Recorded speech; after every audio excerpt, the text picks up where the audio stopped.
Chapitre 5.1 La calorimétrie. La calorimétrie, c'est une méthode qui est expérimentale. Elle va permettre de déterminer la chaleur de réaction en calculant la quantité d'énergie qui va être absorbée ou dégagée par un système. Le principe est simple, il faut faire réagir une substance, donc avoir une réaction chimique quelconque, recueillir l'énergie dégagée par la réaction par soit une quantité d'eau qui va être définie ou par un appareil qui est calibré. On va analyser les deux méthodes ou bien évidemment, on peut aussi donner de l'énergie par la réaction à une quantité d'eau ou à un appareil qui va être calibré. Donc, on va pouvoir faire les calculs. Une fois qu'on a mesuré cette chaleur-là qui va être gagnée ou perdue par l'eau ou par l'appareil, on va pouvoir calculer la variation d'enthalpie de la réaction qui va être l'équivalent de l'inverse de la chaleur qui va être donnée ou absorbée par le système. Le calorimètre. Donc, le calorimètre, c'est l'instrument de mesure qui va permettre de faire la calorimétrie, de pouvoir faire les calculs. Quand les réactions sont dans un système aqueux, on va faire la réaction directement dans l'eau du calorimètre.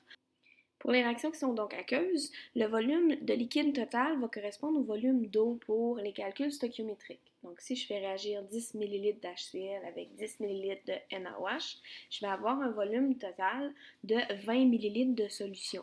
Ces 20 ml-là ont comme solvant, ils sont faits presque à 100% d'eau. Donc, on va considérer que le volume d'eau pour nos calculs, c'est de 20 ml.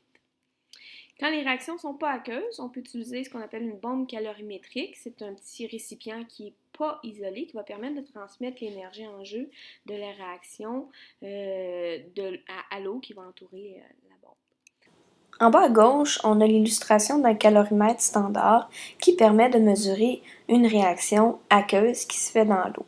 Alors, la réaction va se faire à l'intérieur de l'eau, ici, et on doit l'isoler du système extérieur pour s'assurer que toute l'énergie de la réaction soit mesurable à partir de mon thermomètre. Avec mes mesures de variation de température, je vais pouvoir mesurer l'énergie dégagée ou absorbée par l'eau lors de ma réaction.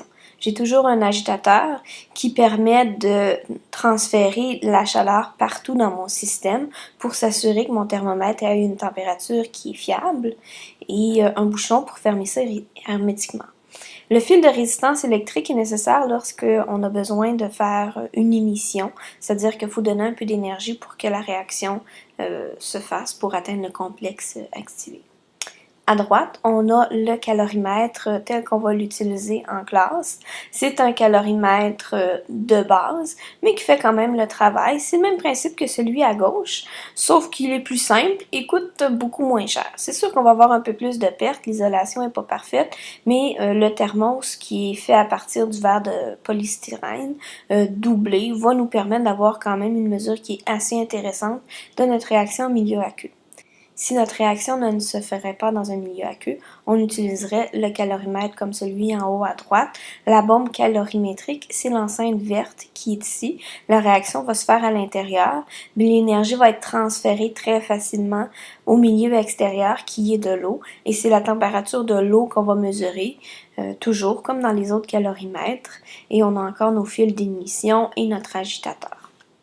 Maintenant, le calorimètre, comment on utilise les données qu'on va avoir recueillies. Alors, pour calculer Q du calorimètre, il y a deux façons, donc la chaleur du calorimètre. La façon qui est très précise, c'est de prendre en compte toutes les pertes d'énergie dans les matériaux. La chaleur du calorimètre va comprendre les chaleurs qui sont absorbées par tous les matériaux qui font le calorimètre. Le matériau principal, c'est l'eau, qui absorbe le maximum de l'énergie. Alors, pour calculer la chaleur de l'eau, c'est mc delta T. Mais les enceintes aussi, chacun des matériaux vont aussi absorber un petit peu d'énergie ou en dégager, dépendant de la réaction. Alors, si on est capable de calculer toutes ces énergies-là, on va voir exactement quelle est la quantité d'énergie qui va être absorbée ou dégagée par le calorimètre. Cette méthode, elle est très intéressante parce qu'elle est extrêmement précise.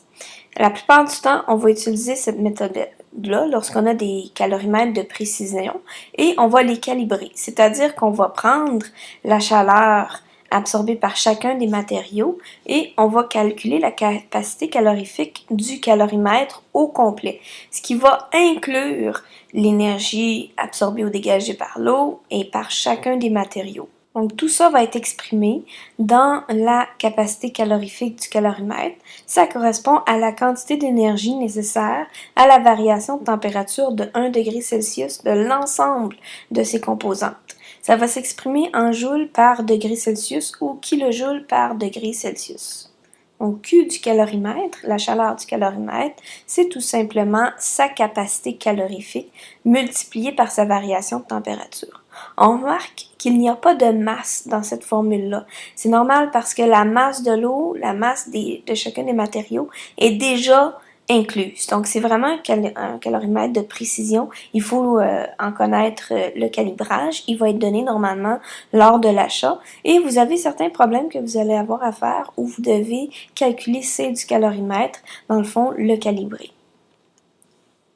La deuxième méthode, c'est celle qu'on va utiliser en classe, c'est avec du matériel de base, les deux verres en styromousse qu'on a vu tout à l'heure. À ce moment-là, la méthode est un peu moins précise parce qu'elle va négliger les pertes de chaleur par les matériaux et on va seulement mesurer la capacité calorifique de l'eau par rapport à la masse qu'on va utiliser et la variation de température. Alors, à chaque fois que vous êtes dans un numéro, il faut vous poser la question, est-ce que j'ai un calorimètre calibré de précision? À ce moment-là, c'est C du calorimètre fois delta T. Ou est-ce que j'ai un calorimètre de base et j'ai juste la masse de l'eau? À ce moment-là, c'est MC delta T de l'eau pour calculer la chaleur du calorimètre.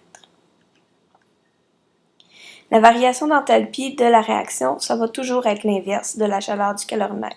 Alors, si le calorimètre absorbe une certaine quantité, elle va être dégagée par ma réaction. Donc, delta H est égal à moins Q du calorimètre. Si on regarde un tableau qui résume les signes, si la variation de température elle est négative, Q du calorimètre va aussi être négatif, la température à ce moment-là, elle va être en train de diminuer.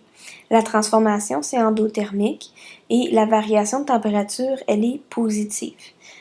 Si j'ai une température qui augmente, la variation de température du calorimètre va être positive. Ça veut dire qu'elle absorbe de l'énergie. L'énergie, elle provient de la réaction, donc c'est une réaction qui est exothermique, qui, elle, va dégager de l'énergie, donc sa variation d'enthalpie va être négative.